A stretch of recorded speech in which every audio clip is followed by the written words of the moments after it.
Magandang araw po sa inyong lahat. Kung nandito kayo ngayon, ibig sabihin ay may mahalaga kayong gustong ayusin ang inyong pagsasama bilang mag-asawa. Tandaan, ang isang relasyon ay parang halaman. Kung hindi ito didiligan at aalagaan, malalanta. Pero kung pagbubuhusan ng oras, pagmamahal at pangunawa, muli itong mamumunga. Part 1, Pagkilala sa problema. Bago natin ayusin ang anumang bagay, kailangan muna natin itong unawain. Marami sa atin, kapag may problema, inuuna ang sisihan.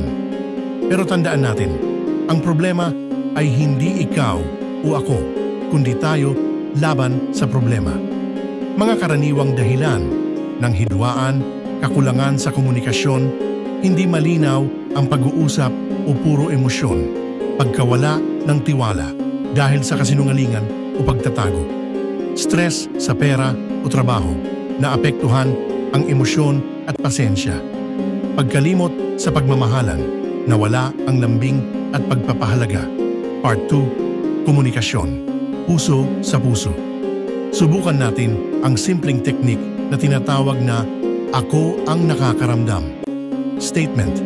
Imbes na sabihing, "Ikaw kasi palagi kang late", sabihin, "Nalulungkot ako kapag late ka kasi gusto kong magkasama tayo sa oras na napag-usapan."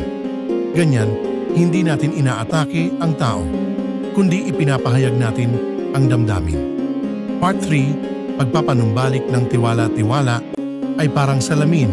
Kapag nabasag, mahirap ibalik sa dati. Pero pwedeng ayusin.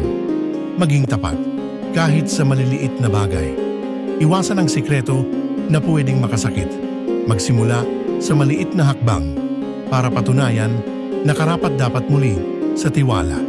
Part 4, Pag-aalaga sa relasyon. Maglaan ng oras para sa isa't isa kahit 15 minuto araw-araw. Bumalik sa mga simpleng bagay na nagpapasaya noon. Magpasalamat araw-araw kahit sa maliliit na gawain. Closing mga kaibigan, ang pag-aayos ng relasyon ay hindi magic. Ito ay desisyon na paulit-ulit nating pipiliin araw-araw. Huwag kalimutan, hindi sapat na mahal mo siya. Dapat ipakita mo araw-araw. At kapag pareho kayong nag-aalaga sa pagmamahalan, mas matibay kayo laban sa kahit anong unos. Maraming salamat at sana'y maging mas matatag ang inyong pagsasama.